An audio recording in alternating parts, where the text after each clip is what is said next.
ఇప్పటి వరకు చక్కని కీర్తన ద్వారా ప్రభువుని మనం స్తుతించగలిగాం. ఉదయం నుండి ఇప్పటి వరకు ఎండ తీవ్రత ఎంత అధికంగా ఉన్నప్పటికీ కూడా శ్రద్ధతో దేవుని యొక్క వాక్యాన్ని వినాలని ప్రభు యొక్క గడప యొద్ద మరి కనిపెట్టి కాల్చుకొని ప్రభు యొక్క మెల్లని స్వరాన్ని వినాలని మీరందరూ నిలిచి ఉండటం, ఆశతో ఎదురు చూడటం అనేది ప్రభుకి ఇష్టమైనటువంటి జీవితం. ఇది ప్రభు సేవలో ఇది కూడా భాగమే. ప్రకటించేవారు ఏ రీతిగా దేవుని యొక్క సేవలో పాలి భాగస్తులో, వినేవారు కూడా దేవుని యొక్క సేవలో పాలి భాగస్తులు. వినేవారు లేకపోతే ప్రకటించేవారు ఎవరికి ప్రకటించాలి? కావున మనందరికీ క్షేమం. శరీరంలో ఉన్నటువంటి అవయవాలన్నిటికీ పని ఉందా, లేకపోతే నోటికి ఒక్కదానికే పని ఉందా? చెప్పాలి. మనము శరీరంతో పోల్చబడ్డాం. ఏ శరీరం ఇది? క్రీస్తు శరీరం. కాబట్టి కనబడే పని ఉన్నది, కనబడని పని ఉన్నది. లోపల ఉన్నటువంటి గుండె అంటాం, హృదయం అంటాం, కనబడుతుందా? అది చేసే పని ఎక్కువ, నోరు చేసే పని ఎక్కువ. లోపల ఊపిరితిత్తులు ఉన్నాయి, కాలేయం ఉంది, కిడ్నీస్ ఉన్నాయి. అవి మనకు కనబడవు. అవి కనబడనంత మాత్రాన అవి పని చేయటం లేదని, వాటికి గుర్తింపు లేదని మనం అనుకోకూడదు. కాబట్టి ప్రతి పని దేవుని యొక్క దృష్టిలో ఎంతో విలువైనది, ఎంతో ఘనమైనది. దేవుని యొక్క సన్నిధిలో దేవుని యొక్క వాక్యాన్ని శ్రద్ధగా వింటూ ఉన్నాం. నిన్నటి దినమందు అదే రీతిగా ఉదయకాలం నుండి ఇప్పటి వరకు దేవుని ఆత్మచేత ప్రేరేపింపబడినటువంటి దేవుని దాసులు దేవుని యొక్క వాక్యాన్ని మనకు వివరిస్తూ ఉండగా శ్రద్ధతో ఆలకిస్తూ ఉన్నాం. వింటూ ఉన్నటువంటి మనకందరికీ కూడా ఆత్మీయ జీవితంలో క్షేమాభివృద్ధి తప్పనిసరిగా దేవుడు కలిగిస్తాడు. నిన్నే మనం ఒక మాట జ్ఞాపకం చేసుకున్నాం. మనకు దేవుడు చెవులిచ్చింది ఎందుకంటే ఆయన మాటలు వినటానికి, దేవుని స్వరం వినటానికి. ప్రభు పిల్లల యొక్క, ప్రభు బిడ్డల యొక్క ప్రాముఖ్యమైన లక్షణం అది. నా గొర్రెలు నా స్వరము వినును, అవి నన్ను వెంబడించును. మొదట వినాలి, ఆ తర్వాత మాట్లాడాలి. మొదట వినాలి, ఆ తర్వాత వెంబడించాలి. అందుకే దేవుని యొక్క స్వరాన్ని వింటూ ఉన్నాం. గత 2 దినాలుగా ఎండ తీవ్రత అధికంగా ఉన్నప్పటికీ కూడా ఎక్కువ సమయం నేను తీసుకోను. నాకు ఇచ్చినటువంటి అంశం అయితే చాలా గంభీరమైనది. ఒక సందేశంలో క్లుప్తంగా ఆ గంభీరమైనటువంటి సన్నివేశము భూలోకంలో జరగక మునుపు ఏ ఏ సంఘటనలు భూలోకంలో జరగాలో క్లుప్తంగా మీ దృష్టికి నిన్నటి దినమందు మొదటి సందేశంలో మీ దృష్టికి నేను తీసుకురావడం జరిగింది. అదేమిటంటే ప్రభు అయినటువంటి యేసుక్రీస్తు వారి యొక్క 2వ రాకడ. సహోదరులు జాన్ మోజెస్ గారు 2వ రాకడలో మొదటి ఘట్టం అనగా సంఘం పైకి ఎత్తబడటం.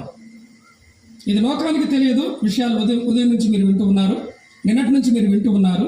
అయితే 2వ ఘట్టం ఏమిటంటే ప్రభువు మేఘారూఢుడై ఎలా వస్తాడు? మహిమతో వస్తాడు. రాజుల రాజుగా వస్తాడు, ప్రభువుల ప్రభువుగా వస్తాడు. అప్పుడు లోకమంతా చూస్తుంది. దేవుని వాక్యంలో వ్రాయబడినటువంటి మాట. ఆయన వస్తూ ఉండగా తన యొక్క పరిశుద్ధులతోనూ దేవుని దూతలతోనూ ప్రభు అయినటువంటి యేసుక్రీస్తు వారు పరలోకము నుండి భూలోకమునకు దిగి వచ్చుచూ ఉండగా ఎలా ఉంటుందంటే, భూలోకములో ఒక మెరుపు మెరిసింది అనుకోండి. భూలోకములో మెరుపు మెరిస్తే కనబడింది ఎవరికి? భూలోకములో సూర్యుడు ఉదయిస్తే కనబడింది ఎవరికి? తెలియంది ఎవరికి? ఇప్పుడు వచ్చేది ఎవరు? కోటి సూర్యుల ప్రభావము కలిగినటువంటి, సూర్యుని సృజించినటువంటి సృష్టికర్త అయినటువంటి దేవుడు తన మహిమతో నీతి సూర్యుడి వల్లే ఆయన వస్తాడు, ప్రభావముతో వస్తాడు. ఆ సంఘటన గురించి మనం ఆలోచన చేస్తూ ఉన్నాం. అయితే మొదటి సందేశంలో నేను మీతో పంచుకున్నటువంటి ఆ యొక్క విషయాలు, దేవుని యొక్క ప్రణాళిక చొప్పున దేవుడు భూలోకములో తన సంఘము ద్వారా తాను ఏర్పడుకున్నటువంటి ఇశ్రాయేలు జనాంగము ద్వారా జరిగించనయ్యినటువంటి 7 ప్రాముఖ్యమైనటువంటి విషయాల గురించి ముందుగా మీతో ప్రస్తావన చేయటం జరిగింది. వాటిలో 4 విషయాలు ఇప్పటికి నెరవేరినాయి. అవే యెహోవా పండుగలు అంటారు. ఇప్పుడు ఏ పండుగలు నెరవేరినాయి చెప్పండి? మొదటి పండుగ ఏమిటి? పస్కా పండుగ. నేనే చెబుతాను, తర్వాత చెప్పండి మీరు. పస్కా పండుగ నెరవేరిందా లేదా? ఏమిటా నెరవేర్పు? యేసు ప్రభు మనందరి కొరకై సిలువలో మరణించటం. పస్కా పండుగ, మన పస్కా పండుగ అనగా మన పస్కా పశువు అయినటువంటి ప్రభు అయినటువంటి యేసుక్రీస్తు వారు భూలోకములో ఉన్నటువంటి పాపులైన మానవులందరి కొరకై మరణించటం జరిగిందా లేదా? జరిగింది. ఇది నెరవేరింది. కాబట్టి మొదటిది అనగా మొదటి ప్రణాళిక నెరవేరింది. రెండవదిగా మనం చూస్తూ ఉన్నాము, రెండవ పండుగ ఏమిటి చెప్పండి? పులియన్. Very good. పులియని రొట్టెల పండుగ అనగా పులుపు లేనటువంటి జీవితం, యథార్థమైనటువంటి జీవితం, పాపానికి అంటకుండా పాప మాలిన్యము లేకుండా ప్రభు కొరకు జీవించే పరిశుద్ధమైనటువంటి జీవితాన్ని కలిగి ప్రభువును ఆరాధించటం, ప్రభువును సేవించటం, ప్రభు కొరకు జీవించటం, ప్రభువుని గురించి సాక్ష్యం ఇవ్వటం. ఇది నెరవేరిందా లేదా? ఇప్పుడు మన జీవితంలో అది నెరవేరుతూ ఉన్నది. ఆ పస్కా పశువు అయినటువంటి ప్రభు అయినటువంటి యేసుక్రీస్తునందు విశ్వాసముంచడం ద్వారా మనం రక్షింపబడ్డాం. అయితే రక్షింపబడినటువంటి మనలను ప్రభు ఏం చేశాడు? సంఘంగా, సమూహంగా, తన సొత్తుగా, తన జనాంగముగా ఏర్పాటు చేసుకుని ఆయన ఆరాధించే ప్రజగా చేస్తూ ఉన్నాడు. కాబట్టి ఆయన జనాంగముగా మనం ముందుకు సాగుతూ ఉన్నాం. కాబట్టి 2 పండుగల యొక్క నెరవేర్పు, దేవుని యొక్క చిత్తం, దేవుని యొక్క ఉద్దేశం నెరవేరింది. ఆ తర్వాత 3వదిగా మనం చూసినట్లయితే ప్రథమ ఫలముల పండగ. ప్రథమ ఫలముల పండగ, ఫస్ట్ ఫ్రూట్స్ అంటాం. అంటే అర్థం ఏమిటి? ఒక పొలం వేశారు మీరు, లేకపోతే వరి వేశారు అనుకోండి. ఆ వరి ఏం చేస్తామంటే మొదట కొన్ని మాత్రమే అవి వస్తాయి, పంటకు వస్తాయి. వాటిని మనం చూస్తాం, వాటిని మనం ముందుగా తీసుకుంటాం. వాటిని ఏమంటాం అంటే ప్రథమ ఫలము అంటాం. అనగా ప్రథమ ఫలం వచ్చిన తర్వాత కొన్ని దినాలకి, కొన్ని వారాలకు కావచ్చు, ఒక 2-3 వారాలు కావచ్చు, ఆ పంట అంతా కూడా ఏమవుతుంది? కోతకి సిద్ధమవుతుంది.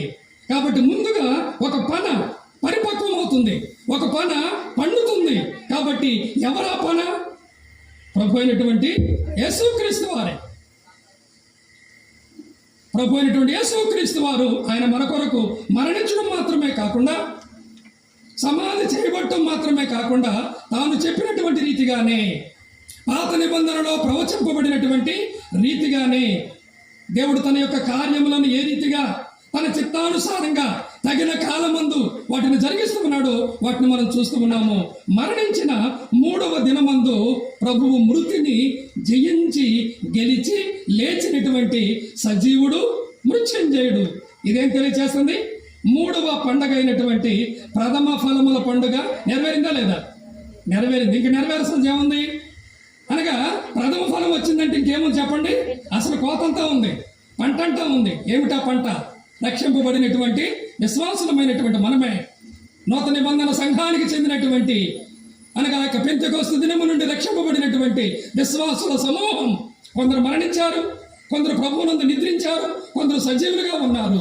అయితే మృతి నందిన వారు కావచ్చు, సజీవులుగా ఉన్నటువంటి వారు కావచ్చు, క్రీస్తునందున్నవారు, క్రీస్తు రక్తము చేత కడుగుబడి పరిశుద్ధులుగా తీర్చబడి దేవుని సొత్తుగా చేయబడినటువంటి వారందరే ఆ పంట.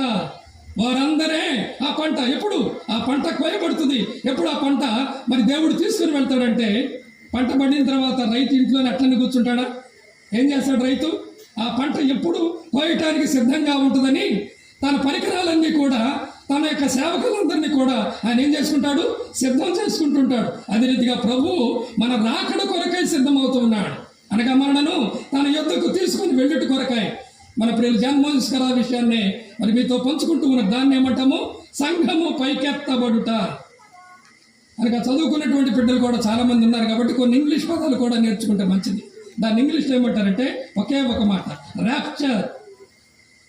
ర్యాప్చర్ ఎంత సమయంలో జరుగుతుంది అనగా ప్రపంచంలో ఉన్నటువంటి క్రీస్తునందు నుండి మృతి నొందినటువంటి విశ్వాసులు ఎంతమంది ఉంటారు? కోటాను కోట్ల మంది ఉంటారు. ఎక్కడెక్కడ ఉంటారు? మన దేశంలో ఉంటారు, ఇతర దేశాల్లో ఉంటారు. ప్రపంచంలో ఉన్నటువంటి అన్ని ప్రదేశాలలో ఉన్నటువంటి క్రీస్తునందు మృతులైనటువంటి వారు మొదట లేస్తారు. ఎంత సమయం పడుతుంది? ఒక క్షణంలో అన్నాడు, రెప్పపాటులో అన్నాడు. ఇది ఎలా అంటే, ఈ పదాన్ని ఎట్లా అంటే అది ర్యాప్చర్ అంటే అర్థం. అది అనగా గ్రద్ద ఉంది, గ్రద్ద తన యొక్క ఆహారాన్ని కింద చూసింది. ఎట్లా వస్తుంది? ఇది చూసేటట్లు వస్తుందా? ఆ కోడి చూసేటట్టు వస్తుందా? రివ్వలు వస్తుంది. తన ఆహారాన్ని తీసుకొని రివ్వలు ఎగిరిపోతుంది. కానీ మన కొరకై మన ప్రభు అయినటువంటి యేసుక్రీస్తు వారు, మనము వధువు, ప్రభు అయినటువంటి యేసుక్రీస్తు వారు వరుడుగా తన వధువును తన యొద్దకు తీసుకొని వెళ్ళుట కొరకై ఎలా వస్తాడు? ఆ విషయాలు మనం చూసాం. ఉదయకాలం మంది కూడా మనం విన్నాం. పెళ్లి కుమారుడు ఎలా వస్తాడు? పెళ్లి కుమారుడి దగ్గరికి ఎవరు కనపడకుండా వస్తాడా? తలకు ముసుగేసుకొని వస్తాడా? ఆర్భాటముతో వస్తాడు. ఆర్భాటముతో వస్తాడు. ప్రధాన దూత శబ్దముతో వస్తాడు. దేవుని బోరతో వస్తాడు. ఇది లోకానికి తెలియదు, విశ్వాసమైనటువంటి మనకు మాత్రమే తెలుస్తుంది. మనము పైకెత్తబడతాం. అది ర్యాప్చర్ అంటే అర్థం. అది మనము పైకెత్తబడతాం. ఒక్క క్షణంలో, రెప్పపాటు కాలంలో పైకెత్తబడతాం. ఎలా ఎత్తబడతాం? భలే చెబుతున్నారండి మీరు. చనిపోయి ఎన్నో సంవత్సరాలైంది, వేల సంవత్సరాలైంది. వారు లేస్తారా? సమాధుల్లో ఉన్నటువంటి వారు లేస్తారా?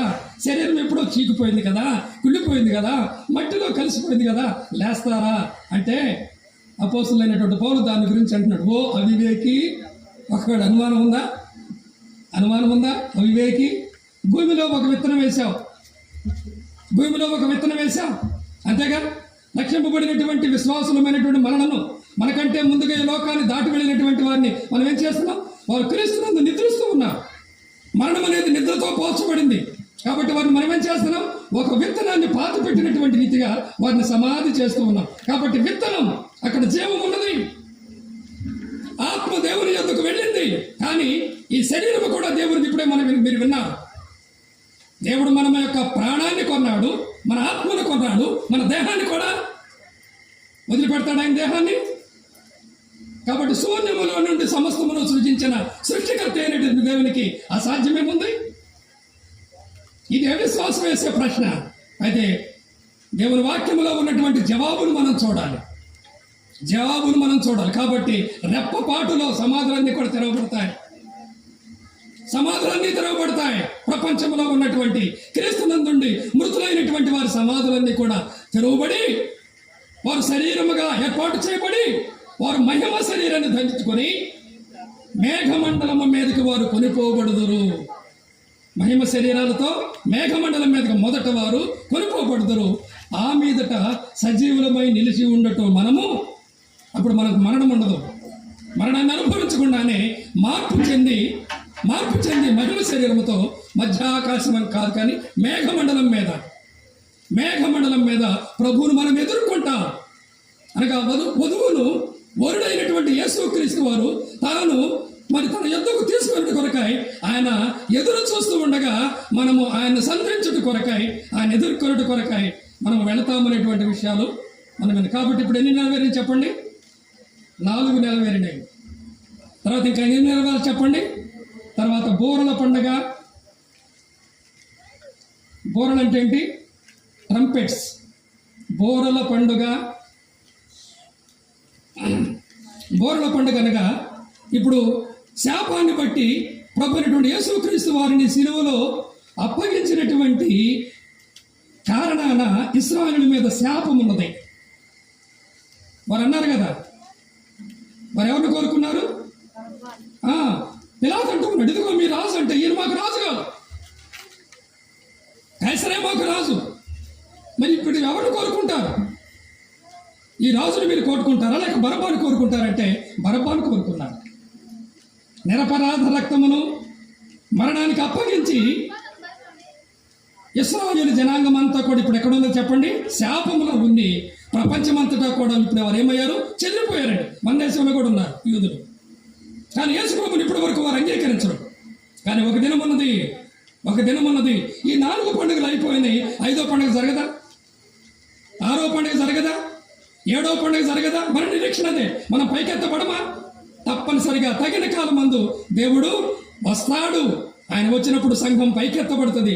ఆ తర్వాత జరగనైంది ఏంటంటే, దేవుడు ఇశ్రాయేలు జనాంగమును అనగా బోర ధ్వని ద్వారా, అనగా ప్రభువు వారి యొక్క హృదయాలలో కలిగించినటువంటి మార్పును బట్టి, వారి హృదయాలలో కలిగినటువంటి దేవుని వైపు వారు తిరుగుటను బట్టి, ప్రపంచంలో ఎక్కడున్నప్పటికీ కూడా యూదులంతా కూడా ఎక్కడ వస్తాడు? బోర వేసి పిలిచినప్పుడు ఒక కంపెనీ ఉంది, లేక ఒక స్కూల్ ఉంది, గంట కొట్టినప్పుడు అర్థం ఏంటి? పిల్లలందరూ కూడా పరిగెత్తుకుంటూ వెళ్తారు లోపలికి. మళ్ళీ స్కూల్ అయిపోయింది, గంట కొడితే ఏమవుతారు? పరిగెత్తుకుంటా బట్టి బయటకు వస్తారు. అలా పరిగెత్తుకుంటా అనగా భూమి యొక్క 4 దిక్కులలో ఉన్నటువంటి ఇశ్రాయేలు జనాంగం అంతా కూడా ఎక్కడికి వస్తారు? ఇశ్రాయేలు జనాంగమునకు దేవుడు వాగ్దానం ఇచ్చి, అబ్రహాముకు వాగ్దానం ఇచ్చి వారికి అనుగ్రహించినటువంటి ఆ యొక్క వాగ్దాన భూమి అయినటువంటి ఇశ్రాయేలు దేశమునకు ప్రపంచములో చెదిరిపోయి ఉన్నటువంటి ఇశ్రాయేలులందరూ కూడా తిరిగి వస్తారు. ఎప్పుడు? బూరల ధ్వని. ఇది నెరవేరాలి. అది ఎప్పుడు నెరవేరుతుందంటే సంఘము పైకెత్తబడిన తర్వాత. ఆ తర్వాత ఏం జరుగుతుంది? వచ్చినటువంటి వారు వారి యొక్క పాపాన్ని గురించి, ప్రభువును సిలువలో వారు మరణానికి అప్పగించినటువంటి ఆ యొక్క విషయాన్ని బట్టి వారు ఎంతగానో కృంగిపోతారు, ఎంతగానో పశ్చాత్తాపడతారు, ఎంతగానో వారు దుఃఖించి తమ పాపముల విషయమై ఒక జ్యేష్ఠ కుమారుడు చనిపోతే ఎంతగా విలపిస్తారో జాతి యావత్తు కూడా ఆ రీతిగా విలపిస్తుంది. దానిని పశ్చాత్తాపనగా యూదులు తమ పాపముల విషయమై ఏమవుతారంటే పశ్చాత్తాపడతారు. దాన్ని మనము పాత నిబంధనలు మనం చూసినట్లయితే 6వ పండుగది ప్రాయశ్చిత్తార్థ దినపు పండగ. అనగా వారిలో మారు మనసు కలుగుతుంది, ప్రభు వైపు తిరుగుతారు. అప్పటి వరకు ద్వేషించినటువంటి, విసర్జించినటువంటి ప్రభు అయినటువంటి యేసుక్రీస్తు వారిని సొంత రక్షకునిగా అంగీస్తారు. పాత నిబంధనలో చెప్పబడినటువంటి మెస్సయ ఈయనే, అభిషిక్తుడు ఈయనే అని దేశం యావత్తు కూడా, ఇశ్రాయేలు యావత్తు కూడా యేసు ప్రభువుని అంగీకరిస్తారే. అదేమిటి? అదే 6వ పండుగ. ఏం పండుగ అది? ప్రాయశ్చిత్తార్థ దిన పండుగ. ఇక మిగిలినటువంటి చివరి పండుగ ఉన్నది. అని అంతటితో మానవ చరిత్ర భూలోకములు అంతమైపోయింది. ఆ తర్వాత ఏమంటుంది? నిత్యత్వం ప్రారంభమవుతుంది. కాబట్టి ఏమిటి ఆ చివరి పండుగ అంటే పర్ణశాలల పండుగ. ఇప్పుడు చాలా మంది గుడారాల పండుగని చేసుకుంటూ ఉంటారు, పెద్ద పెద్ద మీటింగులు పెడుతూ ఉంటారు. గుడారాల పండుగన్నా పర్ణశాలల పండుగన్నా ఒకటే. ఏమిటి ఆ పండుగ? ఏమిటి ఆ గుడారాల పండుగ అంటే 1000 ఏళ్ల పరిపాలన. ఇప్పుడు సృష్టి అంతా కూడా ఎదురు చూస్తుంది దానికే. అప్పుడు మనం ఎక్కడో చెప్పండి, మనం భూలోకములు ఉన్నాం. భూలోకములో రక్షింపబడిన యూదులు ఉంటారు, యూదుల ద్వారా సువార్త విని రక్షింపబడినటువంటి అన్యులు మాత్రమే ఉంటారు. కాబట్టి రక్షింపబడినటువంటి యూదులు, రక్షింపబడినటువంటి అన్యులు ప్రభు స్థాపించినటువంటి ఆ 1000 ఏళ్ల పరిపాలనలోకి వారు ప్రవేశిస్తారు. అది ఏ పాలన? దేవుని రాజ్య పరిపాలన. ప్రభు అయినటువంటి యేసుక్రీస్తు వారు భూలోకమంతటిని కూడా 5 సంవత్సరాలు కాదు. ఇప్పుడు ఒక పార్టీ గెలిచిందంటే ఎన్ని సంవత్సరాలు? మ్యాక్సిమం 5 సంవత్సరాలు అంతే. ఆ తర్వాత మళ్ళీ ఏమవ్వాలి? వాళ్ళు దిగిపోవాలి, మళ్ళీ ఎలక్షన్, అవన్నీ కాదు. ఇది దేవుని రాజ్యం. అనగా భూమిని సృజించిన సృష్టికర్త అయినటువంటి దేవుడు, తన సంఘాన్ని తన రక్తము చేత సంపాదించినటువంటి దేవుడు, ఇశ్రాయేలు జనాంగమును విమోచించినటువంటి విమోచకుడు, అనగా సర్వాధికారము కలిగినటువంటి దేవుడు ఈ సృష్టి అంతటిని కూడా, ఈ భూమి అంతటిని కూడా యెరూషలేములో తన యొక్క సింహాసనాన్ని స్థాపించుకొని ప్రపంచమంతటిని కూడా 1000 ఏళ్ళు పరిపాలన చేస్తాడు. దాన్ని ఏమన్నాడు? పర్ణశాలల పండుగ లేక గుడారముల పండుగ. అనగా సంతోషానికి అవధులు ఉండదు. అనగా దేవుని పరిపాలన ఎలా ఉంటుంది ఇప్పుడు మనం చూద్దాం. అనగా ఉన్నటువంటి సమయాన్ని బట్టి కొన్ని విషయాలు మీ గమనానికి నేను తీసుకుని వస్తాను. కాబట్టి ఎన్ని సంవత్సరములు? 1000 ఏళ్ళు పరిపాలన. ఎవరు? ప్రభు అయినటువంటి యేసుక్రీస్తు వారు. అప్పుడు మనం ఎక్కడ ఉంటాం? ప్రభువుతో పాటు మహిమలో ఉంటాం. కానీ భూలోకంలో ఎవరు ఉంటారు? భూలోకంలో రక్షింపబడినటువంటి యూదులు ఉంటారు, రక్షింపబడినటువంటి అన్యులు ఉంటారు. వారిని ప్రభు అయినటువంటి యేసుక్రీస్తు వారు 1000 ఏళ్ళు అనగా భూలోకంలో ఇక వేరే ప్రభుత్వమే ఉండదు. ఒకే రాజు, ఒకే దేవుడు, ఆయనే ప్రభు అయినటువంటి యేసుక్రీస్తు వారు. ఎంతమంది దేవుళ్ళు ఉన్నారు కాబట్టి వారందరూ కూడా మోరణ పడిపోతారు. దేవుడు ఒక్కడే, దేవునికి నరుడుకును మధ్యవర్తి ఒక్కడే, ఆయన క్రీస్తు యేసు అనేటువంటి నరుడు అనేటువంటి మాట మనం వింటూ ఉన్నాము కదా. కాబట్టి ఆయన యుగముల శిల, ఆయన మహారాజు, ఆయన మహిమ కలిగినటువంటి రాజు, ఆయన రాజ్యమునకు అంతము లేనటువంటిది. కాబట్టి ఆయన ప్రేమ రాజ్యం, శాంతికి నిలయమైనటువంటి రాజ్యం, సమాధానంతో నిండినటువంటి రాజ్యం. అందరూ క్షేమంగా ఉంటారు, సమాధానంగా ఉంటారు. ప్రేమ, ఐక్యత. ఈ ఎండలుండవు, ఈ వరదలుండవు, ఈ తుఫాన్లుండవు, ఈ కష్టాలుండవు, ఈ కడగండ్లుండవు. అసలు పాపమే ఆ 1000 ఏళ్ల పరిపాలన కాలంలో. ఎందుకంటే సాతాను బంధింపబడతాడు 1000 ఏళ్ళు. ఆ విషయాలు మనం చూద్దాం. సమయాన్ని బట్టి మీకు వినడానికి ఎంత ఓపిక ఉంటుందో, ఎంత శక్తి ఉంటుందో నేను గమనిస్తూ మీ ముఖాలని చూస్తూ ఆ యొక్క విషయాలు మనం క్లుప్తంగానే ఎక్కువ సమయం నేను తీసుకోను. కాబట్టి ఇదేంటిది? పర్ణశాలల పండగ అనగా ప్రభు అయినటువంటి యేసుక్రీస్తు వారు భూలోకములో తన రాజ్యాన్ని స్థాపించి 1000 ఏళ్ళు పరిపాలన చేస్తాడు. భవిష్యత్తులో జరగనయ్యున్నటువంటి ఒక అపురూపమైనటువంటి సంఘటన. దీని కొరకై సృష్టి అంతా కూడా ఎదురు చూస్తూ ఉన్నది. చూడండి ఆ విషయాలు. మొదటిగా అసలు 1000 ఏళ్ళు అనేటువంటి మాట ఎక్కడుంది? శ్రద్ధగా ఆలకించాలి. క్లుప్తంగానే నేను ఎక్కువ సమయం తీసుకోను, ఆ మాట చెప్పాను కానీ. కాబట్టి ఇక్కడ చూడండి, 1000 ఏళ్ళ పరిపాలన. 1000 ఏళ్ళు అనేటువంటి పదము నూతన నిబంధన ఏ భాషలో రాయబడింది? నూతన నిబంధన మనకున్నటువంటి పరిశుద్ధ గ్రంథంలో 2 భాగాలు, పాత నిబంధన, నూతన నిబంధన. పాత నిబంధన ఏమో హెబ్రీ భాషలో రాయబడింది, నూతన నిబంధన గ్రీకు భాషలో రాయబడింది. కాబట్టి ఆ భాషలో నుండి మిగిలినటువంటి భాషలోకి పరిశుద్ధ గ్రంథము తర్జుమా చేయబడింది. మనకు తెలుగులో వచ్చిందంటే మూలమేది? గ్రీకు. అందుకే గ్రీకు భాష చదివే వాళ్ళు కూడా ఉన్నారు ఇప్పుడు కూడా. కాబట్టి మూలములేముంది అనే మాట కొన్నిసార్లు అంటూ ఉంటాం. మూలం అనగా గ్రీకు పదం ఏంటి దీనికి? కాబట్టి 1000 ఏళ్ళని మనకు తెలుగులో తర్జుమా. గ్రీకు పదం ఏంటి? గ్రీకు పదం ఏంటంటే మిల్లేనియం. ఇంగ్లీష్ వచ్చినటువంటి వాళ్ళకి, చదువుకునేటువంటి పిల్లలకి చాలా ఈజీ, నోట్ చేసుకోండి. ఏమంటారు? మిల్లేనియం. మిల్లే అంటే అర్థం ఏమిటంటే 1000, యానం అంటే అర్థం ఏమిటంటే సంవత్సరం. మిల్లేనియం 1000 ఏళ్ళు. ఈ 1000 ఏళ్ళు అనే పదం ఎక్కడుంది? ప్రతిదానికి మనము సమాధానాలను ఎక్కడ వెతకాలి? బైబిల్లోనే వెతకాలి. ప్రతిదానికి మనము బైబిల్లో ఏ మాట చెప్పినా ఆ మాట బైబిల్లో ఎక్కడుంది? ఒకవేళ దేవుని వాక్యానికి విరోధంగా ఎవరైనా మరి వేరుగా ప్రవర్తిస్తూ ఉంటే అది దేవుని వాక్యంలో లేదని మనం చెబుతాం. కారణం ఏంటి? బైబిల్లో ఉన్నటువంటి సంగతులను మాత్రమే మనము నమ్ముతాం, వాటిని మాత్రమే మనము పాటిస్తాం కనుక. మరి 1000 ఏళ్ళ పరిపాలన అంటున్నారు. ఈ 1000 ఏళ్ళ పరిపాలన ఎక్కడుంది? లేక ఈ 1000 ఏళ్ళు అనేటువంటి మాట ఎక్కడుంది అని ఒకవేళ ఎవరైనా మిమ్మల్ని అడిగితే అండర్లైన్ చేసుకోండి, నోట్స్ ఉన్నటువంటి వారు రాసుకోండి. కాబట్టి రాసుకొని ఈ మాటలు మీరు గుర్తుపెట్టుకోండి. ఇంటికి వెళ్ళిన తర్వాత మరలా చదవండి. చూడండి, ప్రకటన గ్రంథము 20వ అధ్యాయము. ప్రకటన గ్రంథము 20వ అధ్యాయము 1000 ఏళ్ళు అనేటువంటి మాట ఈ 20వ అధ్యాయము 7వ వచనం వరకు 6 సార్లు రాయబడింది. నోట్ చేసుకోండి. 1000 ఏళ్ళు అనేటువంటి మాటకు గ్రీకులో పదం ఏంటి? మిల్లేనియం. మాట చెప్పాలి, నోట్లో నుంచి బయటకు రావాలి మాట. మిల్లేనియం. మిల్లేనియం అనగా 1000 సంవత్సరాలు. ఎక్కడుంది అని ఎవరైనా అడిగినట్లయితే పరిశుద్ధ గ్రంథంలో ఈ పదము ప్రత్యేకంగా మిల్లేనియం అనేటువంటి మాట ప్రకటన గ్రంథము 20వ అధ్యాయము మొదటి 7 వచనాల్లో 6 సార్లు రాయబడింది. మొదటిగా చూడండి, మొదటిగా 2వ వచనాన్ని నేను చదువుతూ ఉన్నాను. 20వ అధ్యాయము ప్రకటన గ్రంథము.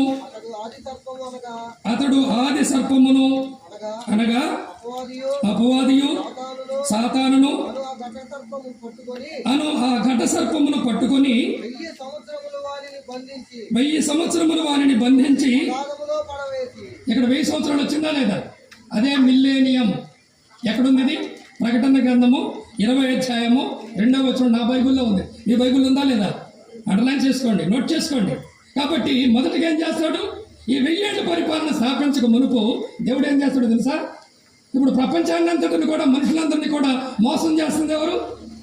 కోడికలు పెడితే రాకుండా పక్కనున్నా కానీ రానటువంటి వాళ్ళు ఎవరు మోసం చేస్తారో చెప్పండి? మనుషులు కాదు, సాతాను. వారి హృదయాలను, వారి ఆలోచనలు వాళ్ళు అట్లా చెప్పుకుంటారు లేరా? వాళ్ళకి ఏం పని లేదు. ఆయన రిటైర్ అయ్యాడు, బాగా పెన్షన్ వస్తుంది, ఆయనకేం పని చెబుతూ ఉంటాడు. వాళ్ళు సువార్థికులు, సేవకులని వాళ్ళు చెబుతూ ఉంటారు. వాళ్ళకి అదే పని, ఇంకా వాళ్ళకి ఏం పని లేదు కదా. కాబట్టి నీ పని నువ్వు చేసుకో, వాడితో నీకు నీ పని నువ్వు చేసుకో, నీకు పని ఉంది కదా అని మోసపరిచేది ఎవరు చెప్పండి? సాతానుడు. సకల మనుషులందరినీ మోసపరిచే మోసగారు ఎవరు చెప్పండి? సాతానుడు అండి. అనగా హృదయంలో ఉన్నటువంటి ఆలోచనలను ఆ రీతిగా మోసపరుస్తుంటాడు, కలుషితము చేస్తూ ఉంటాడు. దేవుని సన్నిధికి రాకుండా, సత్యాన్ని అనుసరించకుండా, అసలు సత్యం అంటే ఏమిటో తెలుసుకోకుండా మనుషులను భ్రమలో ఉంచేది, అంధకారంలో ఉంచేది, చీకటిలో ఉంచేది, దేవునికి వేరుగా అంధత్వంలో లేక చీకటిలో నడిపించేది ఎవరంటే సాతాను. అందుకే దేవుడు ఏం చేస్తాడో తెలుసా? 1000 ఏళ్ల పరిపాలన ప్రారంభించక మునిపే ఏం చేయాలి? ముందు ఈ సాతాను పట్టుకోవాలి. కాబట్టి దేవుడు ఏం చేస్తున్నాడు? ఆ సాతానుని బంధించి ఎక్కడేస్తాడు చూడండి. ఎన్ని సంవత్సరాలు? 1000 సంవత్సరాలు ఎలా చేస్తాడు చూడండి. అతడు ఆది సర్పమును, అంటే అర్థం ఏంటి? ఏదేనులో మోసము చేసింది ఎవరు? ఆది సర్పం అంటే అది ఎవరు? సర్పముగా వచ్చినటువంటి అపవాది. అతని పేరే అపవాది, అతని పేరే సాతానన్న కూడా. అది అనగా దేవునికి వ్యతిరేకంగా నిలిచేవాడు, దేవునికి సత్యానికి వ్యతిరేకంగా నిలిచి మానవులను సత్యమునకు వేరుగా ఈడ్చుకొని వెళ్ళేవాడు. అతడు ఆది సర్పం, సాతాను. తర్వాత ఇంకొన్ని ఉంది, అనగా అపవాది, ఆది సర్పం అన్న, అపవాది అన్న, తర్వాత సాతానన్న, 3 పేర్లు. 4వదిగా ఘట సర్పం. ఎన్ని పేర్లు చూడండి. సాతానుకు ఉన్నటువంటి 4 పేర్లు అక్కడ రాయబడ్డాయి. అక్కడ ఆది సర్పం, అపవాది, సాతాను, ఘట సర్పం పట్టుకొని దేవుడు తన దూతకు ఆజ్ఞాపించగా ఆ దూత ఏం చేస్తాడు? అతనిని బంధించి ఆ ఘట సర్పమును పట్టుకొని 1000 సంవత్సరములు వారిని బంధించి అగాధములో పడవేసి ఇక బయటికి రాడు. 1000 సంవత్సరాలు బంధించి వేస్తాడు. కాబట్టి ఇప్పుడు మానవులను మోసపరచుట కొరకై సాతానుడు ఆ 1000 సంవత్సరములు ఉండడు అనేది మొదటిగా గుర్తు చేసుకోండి. ఆ తర్వాత చూడండి, అక్కడే 6 పర్యాయం ఆ మాట రాయబడిందని నేను చెప్పాను కదా. 3వ వచనం, ఇది రెండోసారి 1000 అనేటువంటి పదము, 1000 సంవత్సరాలు అనే మాట రెండవసారి అక్కడే వచ్చింది. ఆ 1000 సంవత్సరములు గడచు వరకు ఇక జనములను మోసపరచుకున్నట్లు అగాధమును మూసి దానికి ముద్ర వేస్తాడు. అనగా 1000 ఏళ్ళు అయిన తర్వాత అతనికి సమయం ఇస్తాడు అనుకుని అది 1000 తర్వాత మాట్లాడుకుందాం. కాబట్టి 1000 సంవత్సరాలు అతన్ని బంధించడం మాత్రమే కాదు, ఒక బిలములో వేయటం మాత్రమే కాదు, అనగా పాతాళములో బంధించినటువంటి రీతిగా బంధించి ఏం చేస్తాడు? ముద్ర వేస్తాడంటే అర్థం ఏంటి? అతడు బయటికి రాకుండా దేవుడు ఏం చేస్తాడు? తన దూతలకు ఆజ్ఞాపించగా ఆ 1000 సంవత్సరములు అతన్ని బంధించడం మాత్రమే కాకుండా ప్రజలను మోసము చేయకుండా అతడు ఆ బిలములో నుండి బయటికి రాకుండా ముద్ర వేస్తాడు దేవుడు. అర్థమైందా? ఇది 2వ మాట. తర్వాత 3వది అక్కడే మనం చూస్తాం చూడండి. 3వది అక్కడే మనం చూస్తాం. అనగా ఈ 7 ఏళ్ల శ్రమల కాలంలో మీకు మొదటి సందేశంలోనే కొన్ని విషయాలు చెప్పారు. ఇశ్రాయేలులు ఎన్నో శ్రమలు అనుభవిస్తారు, మనుషుల చేత ద్వేషింపబడతారు, ఎంతమందో చంపబడతారు. కాబట్టి ప్రపంచంలో ఎక్కడా లేనటువంటి ఆ శ్రమలు, హింసలు, బాధ అంతా కూడా ఇశ్రాయేలు అనుభవిస్తారు. చాలా మంది మరణిస్తారనే విషయం మనం చూచాం. అయితే ఇక్కడ 4వ వచనము మధ్య భాగంలో నుండి నేను చదువుతూ ఉన్నాను చూడండి. ఎవరైతే ఆ క్రూర మృగములకైనను ఆ ప్రతిమకైనను నమస్కారము చేయక తమ నొసళ్ళ యందు కానీ చేతుల యందు కానీ తన ముద్ర వేయించు కొనని వారిని, ఏ ముద్ర చెప్పండి? ఏ ముద్ర? 666 అనేటువంటి ముద్ర. ఇప్పుడు మీకు ఆధారం లేకపోతే పెన్షన్ రాదు, ఇప్పుడు మీకు ఆధారం లేకపోతే ఏ పని కాదు కదా. ఆధారం లేకపోతే ఏం కాదు, ఏ పని కాదు. కాబట్టి అదే రీతిగా ప్రతి వారికి ఆధారం ఉంటుంది. అదే రీతిగా 7 ఏళ్ల పరిపాలన కాలంలో మనం ఉండవలే, మనం సంఘంగా పైకెత్తబడతాం. అప్పటికే ఉన్నటువంటి వారిని అపవాది అనగా తన చేతిలో ఒక వ్యక్తిని వాడుకుంటాడు. అతడే అంత్యక్రీస్తు అంట, అతనే క్రీస్తు విరోధి అంట. అతడు ప్రపంచాన్నంతటి కూడా పరిపాలన చేస్తాడు. ఎప్పుడు? 7 ఏళ్ల కాలంలో, 7 ఏళ్ల శ్రమల కాలంలో. కాబట్టి తన దగ్గర ఉన్నటువంటి ముద్ర వేయించుకుంటేనే ఏదైనా వస్తువు కొనగలం, ఏదైనా వస్తువు అమ్మగలం. ఆ ముద్ర లేకపోతే మనుషులు జీవించడమే కష్టం. బ్రతకటమే కష్టం. కానీ ప్రభువు నమ్ముకున్నటువంటి వారు ఆ ముద్ర లేకుండానే ప్రభు కొరకు సాక్ష్యం ఇస్తారు కనుక వాడు ఏం చేస్తాడంటే వాళ్ళందరినీ వధిస్తాడు, వాళ్ళందరినీ చంపుతాడు. అప్పుడే మధ్య చూడండి, దాని ముద్ర వేయించు కొనని వారిని యేసు విషయమై తాము ఇచ్చిన సాక్ష్యము నిమిత్తమును దేవుని వాక్యము నిమిత్తమును శిరఛేదనము చేయబడిన వారి ఆత్మలను చూచితని గమనించాలి. వారు బ్రతికిన వారై అనగా శ్రమల కాలంలో మరణించినటువంటి హతసాక్షులు అంటారు. 7 ఏళ్ల శ్రమల కాలంలో ప్రభువు కొరకు సాక్ష్యమిస్తూ తమ ప్రాణాలను పోగొట్టుకున్నటువంటి ఈ యొక్క హతసాక్షులు బ్రతికింపబడతారు. వారు బ్రతికింపబడిన వారై 1000 సంవత్సరములు క్రీస్తుతో కూడా రాజ్యము చేసినది మూడవసారిగా మనొచ్చాం. కాబట్టి మూడవసారిగా ఈ రీతిగా 1000 ఏళ్ళు లేక 1000 సంవత్సరములు అనే పదం వచ్చింది. తర్వాత 5వ వచనంలో మనం చూసినట్లయితే ఆ 1000 సంవత్సరములు గడుచు వరకు కడమ మృతులు బ్రతుకలేదు, ఇది ఏ మొదటి పునరుద్ధానం. అప్పుడు మనం ఎక్కడుంటాం? ఈ మొదటి పునరుద్ధానంలో ఉంటాం. మొదటి పునరుద్ధానం అంటే రక్షింపబడినటువంటి వారందరూ కూడా, నేను ముందుగానే చెప్పాను, రక్షింపబడినటువంటి మనమందరం కూడా మేఘమండలముల మీద ప్రభువును ఎదుర్కోవటం, దీనిని మొదటి పునరుద్ధానం అన్నా. ఈ మొదటి పునరుద్ధానంలో పాలు పొందిన మనం ఏం చేస్తాం చూడండి. అక్కడ 6వ వచనం చదువుతాను. ఈ మొదటి పునరుద్ధానంలో పాల్గొనవారు ధన్యులు, పరిశుద్ధులై ఇందురు, ఇట్టి వారి మీద రెండవ మరణమునకు అధికారము లేదు. వీరు దేవునికిని, గమనించాలి, వీరు దేవునికిని క్రీస్తుకును యాజకులై క్రీస్తుతో కూడా 1000 సంవత్సరములు రాజ్యము చేయుదురు. గమనించాలండి, రక్షింపబడినటువంటి ప్రతి విశ్వాసి ఇప్పుడు కూర్చున్నటువంటి వారిలో రక్షింపబడి ప్రభు కొరకు నిలిచి ప్రభువును ఆరాధిస్తూ, ప్రభువును స్తుతిస్తూ, ప్రభువును సేవిస్తూ ముందుకు సాగుతూ ఉన్నటువంటి ప్రతి విశ్వాసి 1000 ఏళ్ల పరిపాలన ఏమి అనుకుంది మన పని? యేసు ప్రభువుతో పాటు పరిపాలన. ఎంత గొప్ప ఆధిక్యత చూడండి. ఎక్కడొస్తుంది ఆ జ్ఞానం? దేవుడు ఆ జ్ఞానం ఇస్తాడు, ఆ శక్తి ఇస్తాడు. ఆ మహిమ శరీరములో దేవుడు మనకు ఆ శక్తి ఇస్తాడు కనుక దేవుడు ఇచ్చినటువంటి జ్ఞానముతో 1000 సంవత్సరములు ప్రభువుతో పాటు కూడా భూలోకమును మనము పరిపాలన చేస్తాం. కాబట్టి ఆ పరిపాలనలో మనకు ఏ పాలు ఉంటుంది, మనకే స్థానం ఉంటుంది అనే విషయాన్ని గురించి మన ప్రియులు జాన్ మోసెస్ గారు ఇప్పటి వరకు వివరిస్తున్నారు. ఈ లోకములో మనం చేసిన సేవ, ఈ లోకములో ప్రభువు కొరకు జీవించిన జీవితం, ప్రభువు కొరకు మనం పడినటువంటి ప్రయాస, మనము ఎదురు చూస్తూ సిద్ధపడినటువంటి ఆ యొక్క జీవితాన్ని బట్టి సహించినటువంటి అవమానం కావచ్చు, శ్రమలు కావచ్చు, నిందలు కావచ్చు, లేక చూపిన ప్రేమ కావచ్చు, త్యాగం కావచ్చు, వీటన్నిటిని బట్టి మనకేముంటుంది? అప్పుడు స్థానం. క్రీస్తు న్యాయపీఠం ఎదుట మనకి స్థానం ఇచ్చి మనను ఒక ప్రత్యేకమైన ప్రదేశానికి, ఒక ప్రాంతానికి దేవుడు ఏం చేస్తాడు? మనలను ఆ రాజ్యాన్ని పరిపాలన చేయటం కొరకై దేవుడు మనలను నియమిస్తాడు. 1000 ఏళ్ళు క్రీస్తుతో పాటు మనం పరిపాలన చేస్తాం. ఇప్పుడు రండి, కొన్ని విషయాలు నాకు ఇచ్చినటువంటి అంశం ఏమిటంటే ఇదే. ఈ 1000 ఏళ్ల పరిపాలన గురించి మీరు చెప్పాలనంటే అది జకరియా గ్రంథంలో ఉన్నాయి. క్లుప్తంగా అది చదివి అది వివరించి క్లుప్తంగా ఈ సందేశాన్ని మనం ముగించుకున్నాం. చూడండి, జకరియా గ్రంథం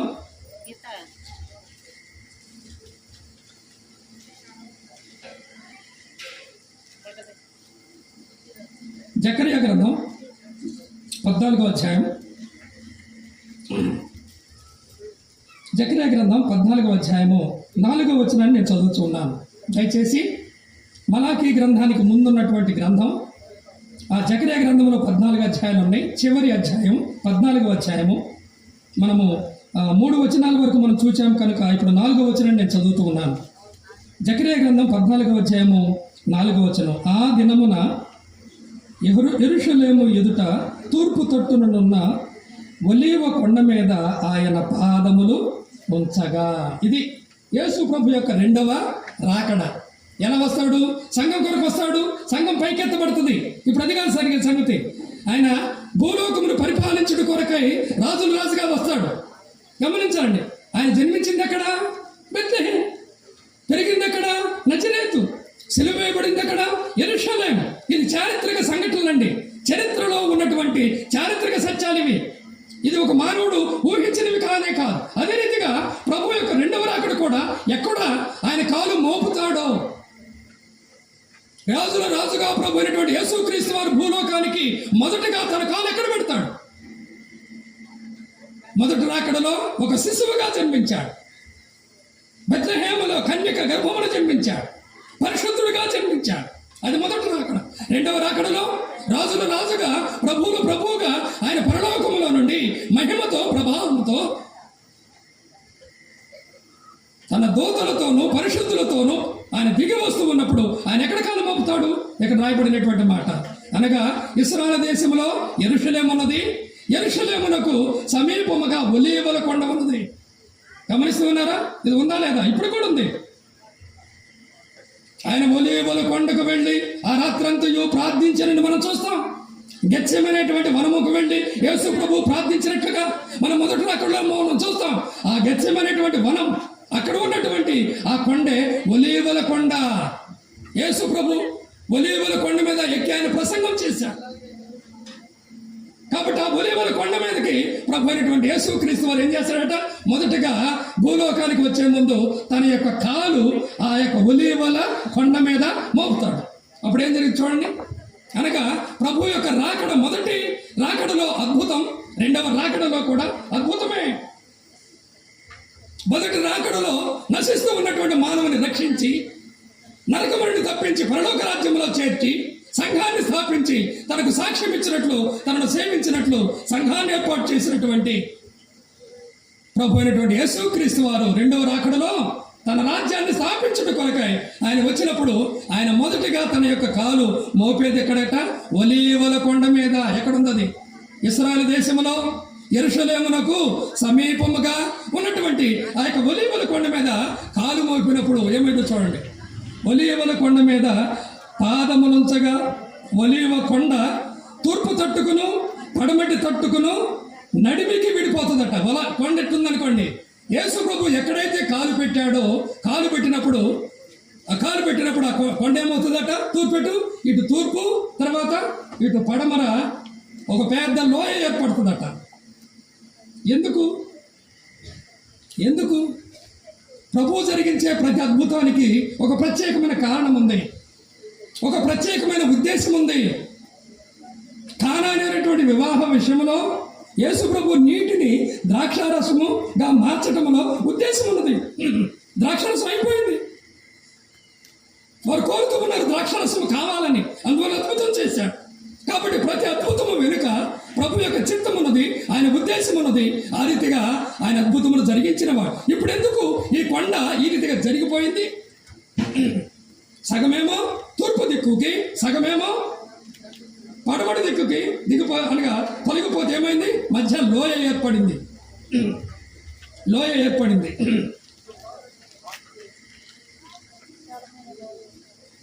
అనగా ఒలీవల కొండ ఇక్కడ ఉందనుకున్నాం.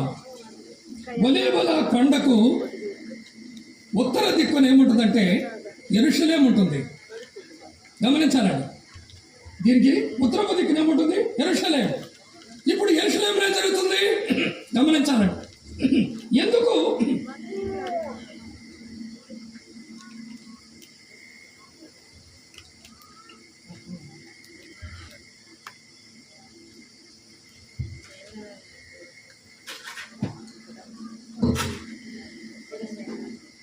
కొండ అడ్డంగా ఉంది, ఒలీవల కొండ అడ్డంగా ఉంది. అటువైపు యెరూషలేము ఏమైందంటే, అంత్యక్రీస్తు ఏం చేస్తాడంటే యెరూషలేము చుట్టూ కూడా తన సేనను నిలుపుతాడు. ఎందుకు? వారిని చంపటానికి, ఇశ్రాయేలులందరినీ కూడా ఖడ్గము చేత చంపటానికి తన సైన్యాన్ని అంతటా యెరూషలేము చుట్టూ ఉంచాడు. లక్షల మంది సైన్యం ఉంటుంది. గగ్గోలు పెడుతూ ఉంటారు ఇశ్రాయేలు యోధులు. కాబట్టి ఏం చేయాలో తోచదు అని దేవుడి వైపు తిరుగుతారు, ప్రభు వైపు తిరుగుతారు. ప్రభు వైపు తిరిగి ప్రభు రాకడ కొరకై వారు మొరపెడుతూ ఉంటారు, అయ్యా ఈ శ్రమలో మాకు సహాయం దయచేయి.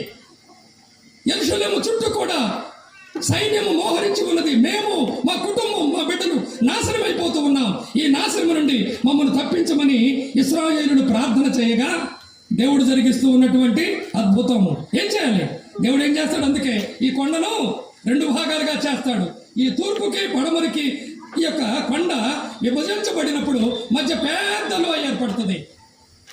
ఏ రీతిగా నాడు ఇశ్రాయేలులు ఐగుప్తు దేశం నుండి విమోచింపబడి ముందుకు సాగుతూ ఉండగా ఏ మఠం వచ్చింది చెప్పండి? ఎర్ర సముద్రం మఠం వచ్చింది. వెనకెవరు వస్తూ ఉన్నారు? వీరిని ఎందుకు మనం పంపిస్తూ ఉన్నాం? వారిని మరలా పట్టుకొని బంధించాలి. మన దాసులుగా వెట్టి చాకిరి వారి చేత చేయించుకోవాలని వెనక ఫరో, అతని యొక్క సైన్యం, ఆయన యొక్క రథాలు, గుర్రాలు వెనక పరిగెడుతూ ఉన్నాయి. వెనక సైన్యం, ముందు ఎర్ర సముద్రం. అంటే ఏం చేయాలి? అప్పుడు ఏం చేశారో చెప్పండి. మోషేకు మొరపెట్టుకున్నప్పుడు మోషే దేవుని సన్నిధిలో ప్రార్థన చేయగా దేవుడు ఏం చేశాడు చెప్పండి? దేవుడు ఏం చేశాడు గుర్తుందా? ఎర్ర సముద్రమును ఆయనకి ఎందుకు చేశాడు? తన బలాన్ని చూపటానిక, తన శక్తిని చూడటానిక కాదు, అవసరం. తన ప్రజలు క్షేమంగా వెళ్ళాలి, ఫరో చేతికి చిక్కకుండా, శత్రువుల చేతికి చిక్కకుండా తన జనాంగాన్ని కాపాడాలి, నిన్ను నన్ను కాపాడాలి. అందుకే మనం ప్రార్థన చేసేది. సముద్రాన్ని పాయలుగా చేసినటువంటి దేవుడు ఎక్కడైనా చరిత్రలో ఉన్నాడా? అయ్యా, కంప్యూటర్ ఉన్నటువంటి వాళ్ళు యూట్యూబ్లో కొట్టండి, సెర్చ్లో కొట్టండి. మీరు ఇంటికెళ్ళి సెర్చ్లో కొట్టండి, దొరుకుతుంది ఎక్కడన్నా. ఎర్ర సముద్రమును పాయలుగా చేసినది ఎవరు? ఎక్కడ? ఎప్పుడు? నిర్గమకాండము 14వ అధ్యాయమని మీకు సమాధానం దొరుకుతుంది. నిర్గమకాండం ఎక్సోడస్ చాప్టర్ నెంబర్ 14. దేవుడే చేశాడు, దేవుడైన యెహోవా చేశాడు. తన జనాంగమైనటువంటి ఇశ్రాయేలీయులను కాపాడుట కొరకై వెనుక తరుముతూ ఉన్నటువంటి ఫరో సైన్యము నుండి తన జనాంగమును కాపాడు కొరకై, రక్షించుట కొరకై దేవుడైనటువంటి యెహోవా ఎర్ర సముద్రాన్ని ఏం చేశాడు? పాయలుగా చేశాడు, ఆరిన నేలగా చేశాడు. ఇశ్రాయేల్ అందరూ కూడా ఈ దరి నుంచి ఆ దరికి వెళ్ళిపోయారు. అయితే వీళ్ళు ఏం చేస్తున్నారు? వీళ్ళు వెనకేం చేస్తున్నారు? వాడిని బంధిద్దాం, వాడిని పట్టుకుందాం అని ఈ దారిలో వాళ్ళు కూడా ముందుకు వచ్చారు. సగానికి వెళ్ళిపోయిన తర్వాత వాళ్ళందరూ బయటకు వెళ్ళిపోయారు. మోషే మరలా కళ్ళ చోపగా సముద్రం ఏమైంది? మరలా కమ్మి వేసింది. మధ్యలో ఉన్నటువంటి వారి శత్రువులు ఏమయ్యారు? మునిగిపోయారు. గమనించారా? అనగా తన ప్రజలను కాపాడేవాడు, తన ప్రజలకు వ్యతిరేకంగా ఉన్నటువంటి శత్రువులకు శిక్ష విధించే న్యాయాధిపతి అయినటువంటి దేవుడు. గమనించాలండి. వారిని కాపాడటము న్యాయమా కాదా చెప్పండి? వారిని కాపాడటం న్యాయమా కాదా?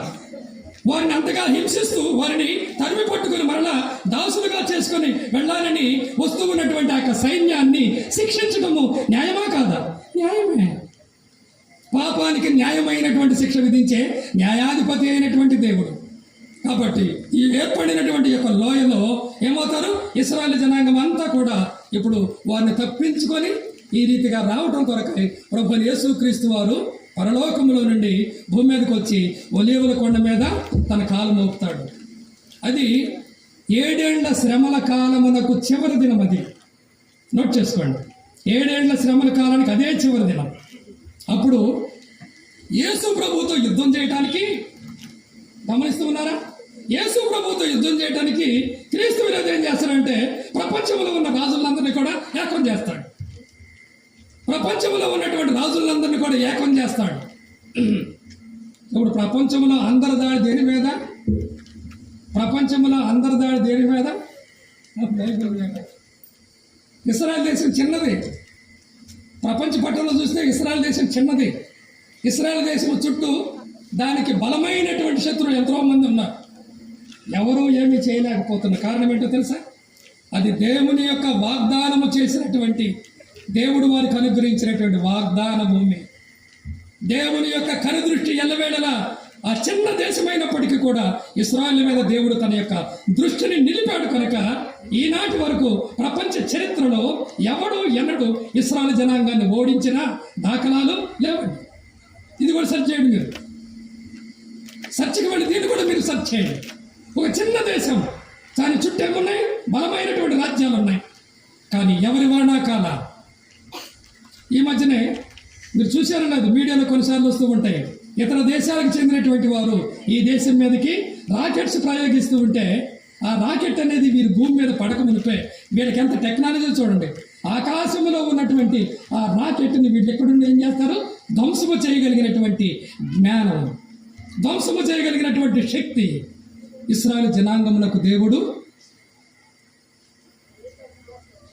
ఎందుకనంటే ఇశ్రాయేలు జనాంగం తన సొత్తు అన్నాడు. అబ్రహాముతో చేసినటువంటి నిబంధన నెరవేరాలి. కాబట్టి వీడంతా కూడా సైన్యాన్ని సమకూర్చి దేవునితో యుద్ధము చేయడం కొరకాయ, యేసు ప్రభుతో యుద్ధము చేయడం కొరకాయ ఇది చెప్పారు. నేను ముగిస్తాను. యుద్ధము చేయటం కొరకు ఇప్పుడు మీరు చూశారు. అనగా ప్రకృతిలో ఒలీవల కొండను దేవుడు రెండుగా విభజించి లోయగా చేసి అన్యుల చేత దాడి చేయబడి తరమబడుచు ఉన్నటువంటి తన జనాంగాన్ని కాపాడాడు. ఆ తర్వాత ఇశ్రాయేలు దేశమును యూదులను సంహరించుట కొరకై భూలోకములో ఉన్నటువంటి రాజ్యాలన్నీ కూడా ఏకమై దండెత్తి యెరూషలేమును చుట్టుముడతారు.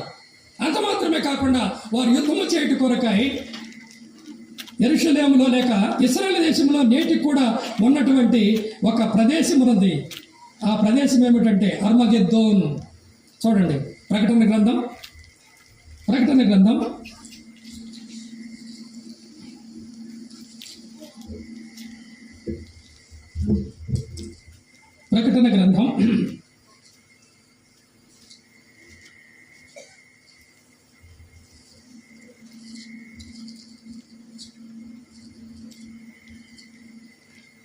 'అర్మగెద్దోన్' అనేటువంటి ప్రాంతం మీదకి వారు ప్రభువుతో యుద్ధము చేయడానికి వస్తారు. 19వ అధ్యాయము ప్రకటన గ్రంథము 19వ అధ్యాయము. యేసు ప్రభు వారు తెల్లని గుర్రం ఎక్కి మొదటిగా ఒక మాట చూడండి ప్రకటన గ్రంథంలోని 9వ అధ్యాయం 16వ వచనం చూడండి. 9వ అధ్యాయము 16వ వచనం చూడండి. ఎంత సైన్యం ఉందో అక్కడ రాయబడింది. అనగా దేవునికి వ్యతిరేకంగా యూదులకు వ్యతిరేకంగా ఎంత సైన్యము అర్మగెద్దోన్ అనేటువంటి ప్రాంతంలో పోగవుతుందో అక్కడ రాయబడింది. 9వ అధ్యాయము 16వ వచనం గమనించాలండి. గుర్రపు రౌతుల సైన్యముల లెక్క ఎంతంట? 20 కోట్ల మంది. అనగా యూదులను నాశనం చేయట కొరకు, అదే రీతిగా వారి పక్షమున ఉన్నటువంటి ప్రభు అయినటువంటి యేసుక్రీస్తు వారితో యుద్ధము చేయట కొరకై ఆనాడు ఉన్నటువంటి ఆ యొక్క యుద్ధాన్ని గూర్చినటువంటి ఆ మాటలు రాయబడ్డాయి.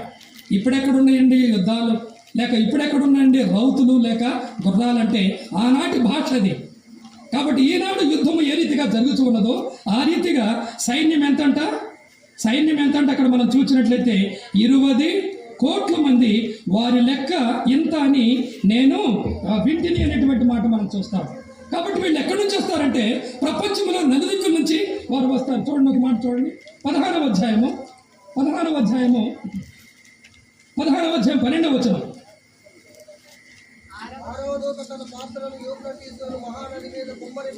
ప్రకటన గ్రంథము 16వ అధ్యాయము 12వ వచనంలో 6వ దూత తన పాత్రను యూఫ్రటీసు అను మహానది మీద కుమ్మరింపగా రాజులకు మార్గము సిద్ధపరుచున్నట్లు ఎక్కడి నుంచి అంట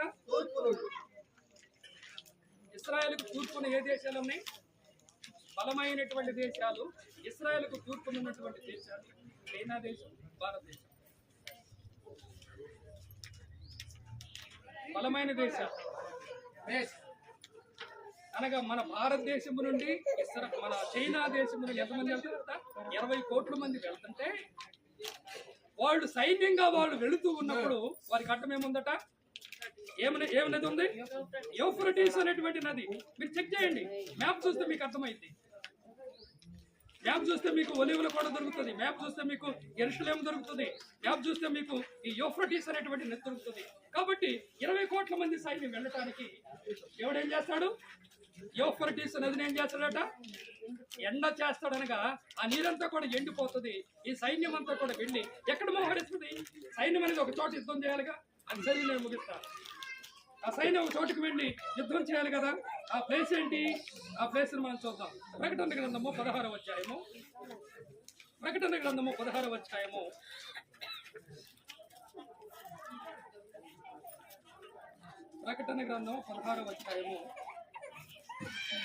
15వ వచనం చదువుదాం. 14 నుంచి చదవాలి. 16, 14 అవి అయిపోయింది. ఒక 5 నిమిషాలే చదవాలి ఎవరన్నా. ప్రకటన గ్రంథము 16వ అధ్యాయము 14వ వచనం. అవి సూచనలు చేయలేక దేవుని ఆత్మలే, అవి సర్వాధికారి అయిన దేవుని మహాజనము జరుగునట్లు జరుగు యుద్ధములకు లోకమంతటా ఉన్న రాజులను పోగు చేయవలెను. గమనించండి, ఎంతమంది రాజులు వస్తారంటే లోకములో ఉన్నటువంటి రాజులు వారి సైన్యాలంతా కూడా వచ్చి ఇశ్రాయేలు దేశాన్ని నాశనం చేయాలని వారు వస్తారు. తర్వాత చదవయ్యా వారి యొద్దకు బయలు వెళ్ళి ఎబ్రియే భాషలోని హర్మగెద్దోన్. నోట్ చేసుకోండి అన్నమాట. ప్లేస్ ఎక్కడ? యుద్ధం జరిగే ప్లేస్ ఎక్కడ? హర్మగెద్దోన్. ఎగిద్దోన్ అని మీరు సెట్ చేయండి, మ్యాప్ లో మీకు దొరుకుతుంది, గూగుల్ మ్యాప్ లో. కాబట్టి హర్మగెద్దోన్ ప్రపంచంలో జరగనైనటువంటి చివరి ప్రపంచ యుద్ధం. యేసు ప్రభు ఏం చేస్తాడు? తన శ్వాస చేత, తన ఊపిరి చేత ఆ ఉన్నటువంటి మహా సైన్యాన్ని దేవుడు ఏం చేస్తాడు? నాశనము చేస్తాడు. నాశనము చేసి రక్షింపబడినటువంటి వారందరినీ కూడా నాశనం చేస్తాడు.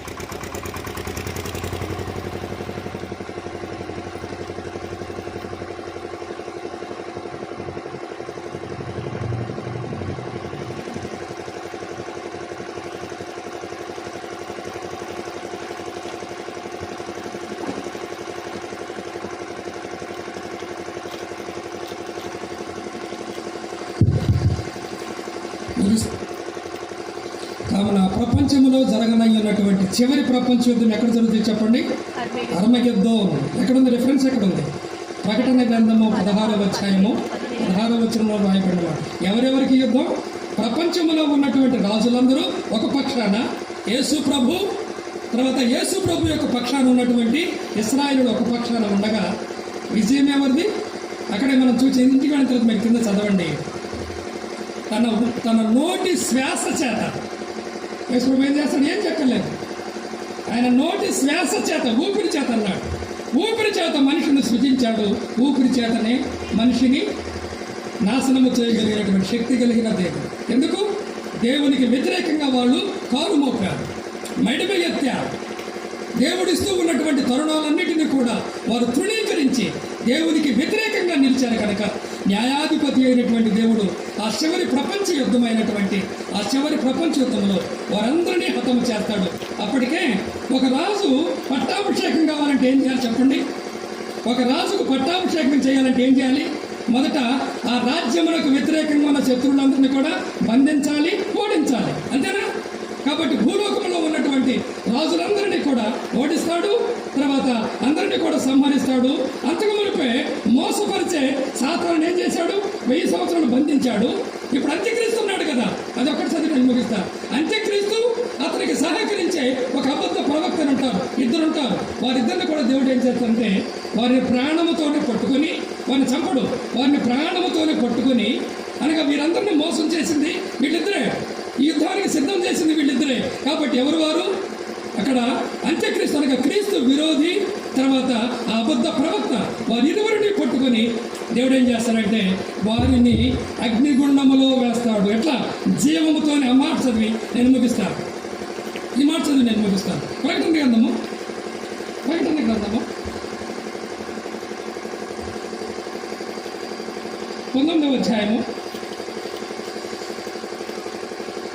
ప్రకటన గ్రంథము 19వ అధ్యాయము 20వ వచనం. అప్పుడు ఆ మృగమును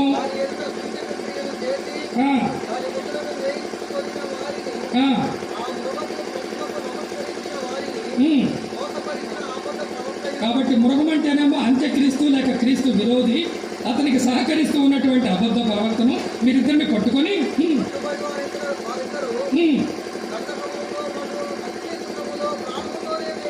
అగ్నిగుండం అంటే ఏంటది? హెల్, నరకములోనే వారిని ప్రాణముతోనే యేసయ్య వేస్తాడు. అర్థమవుతుందా? నరకములోనే వారిని ప్రాణముతో వేస్తాడు. ఎవరు వారు? అంత్యక్రీస్తు. మృగం అంటే అంత్యక్రీస్తు, అబద్ధ ప్రవక్త. ఎందుకు? ప్రపంచాన్ని మోసము చేసి యేసు ప్రభుకు వ్యతిరేకంగా యుద్ధము చేయట కొరకై వారినందరినీ కూడా సమకూర్చినటువంటి వారు.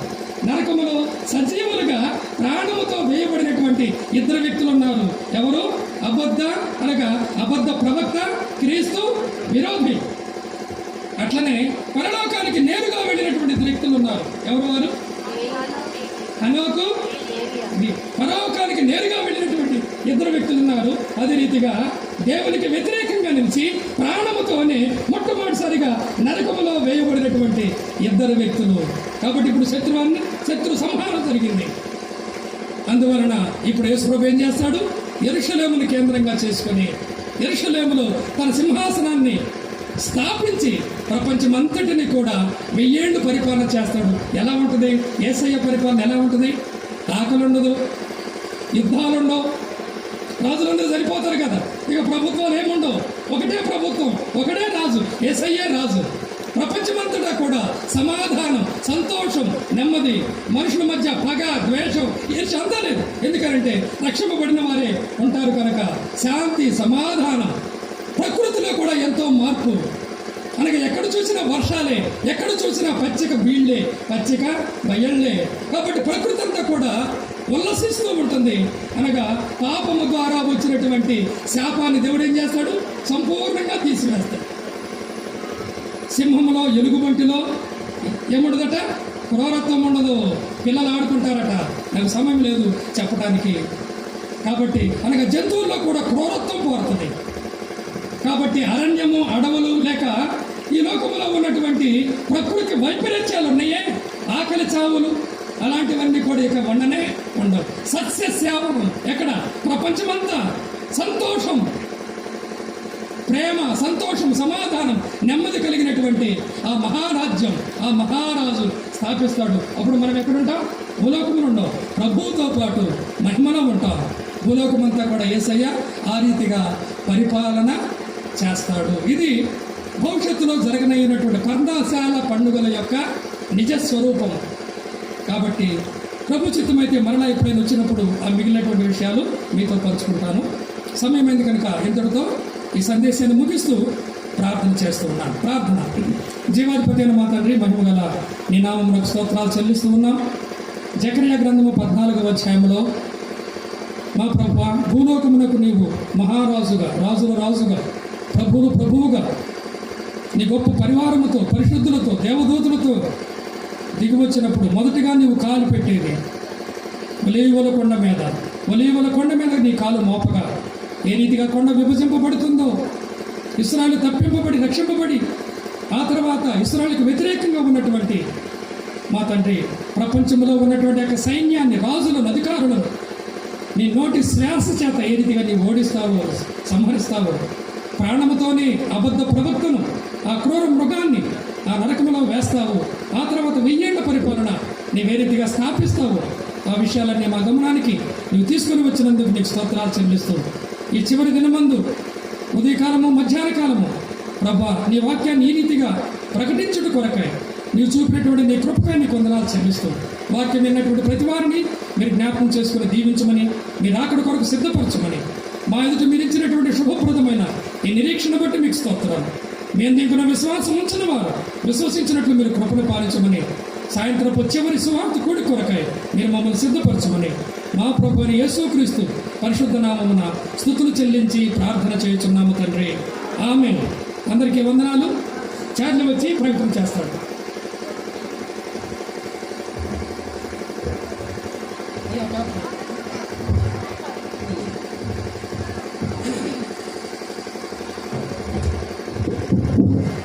పిల్లల కూడిక ఈ రోజుకి, ఈ పూటకి ముగించబడింది. సాయంకాలం 7:30 గంటలకి మరలా సువార్త కూడిక ప్రారంభించబడుతుంది.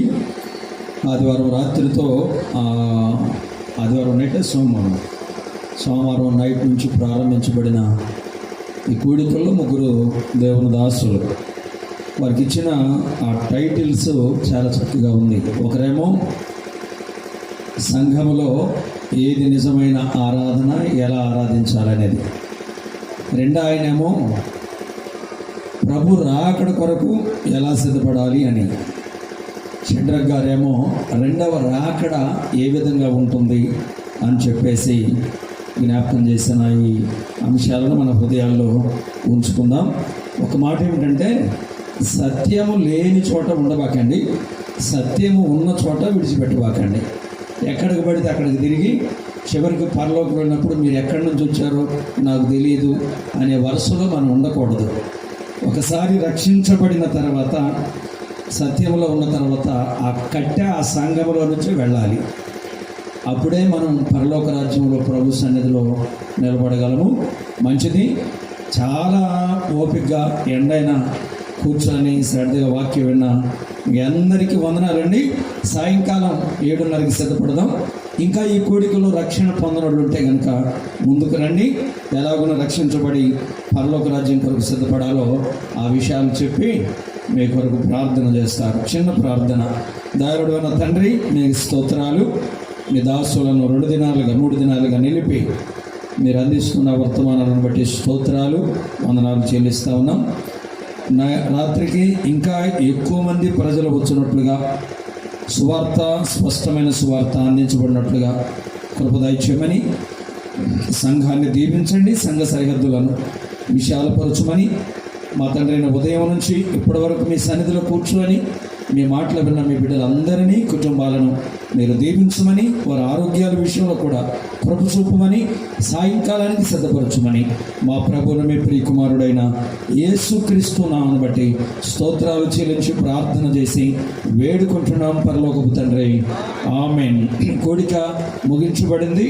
అందరికీ వందనాలు. ఇచ్చేది తీసుకున్న తర్వాత సెలవు తీసుకున్నాను. Okay, thank you.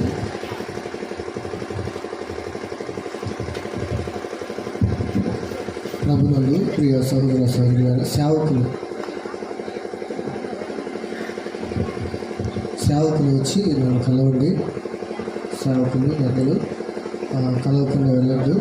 దయచేసి మీ వద్దకు వస్తున్న యొక్క పానీయాలను పుచ్చుకొని దయచేసి నెమ్మదిగా సెలవు తీసుకుందాం.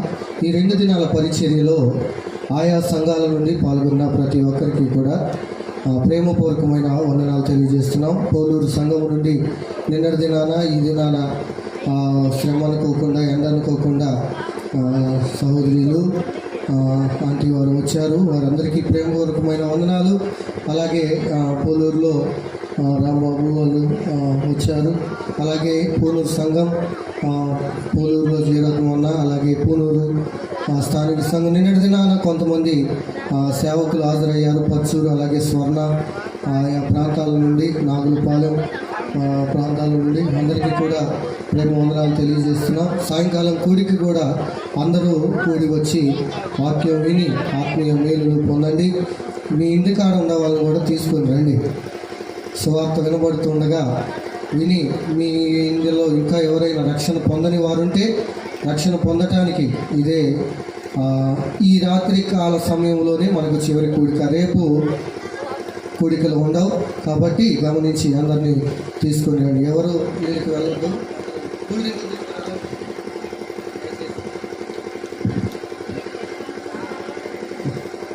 రాజరత్నం గారు మైసూరు ప్రయాణం వైపు బయలుదేరి వెళ్తున్నారు. అక్కడ ట్రీట్మెంట్ కొరకు మందులు తీసుకొని రావాలి. ప్రయాణం కొరకు ప్రార్థన చేయండి.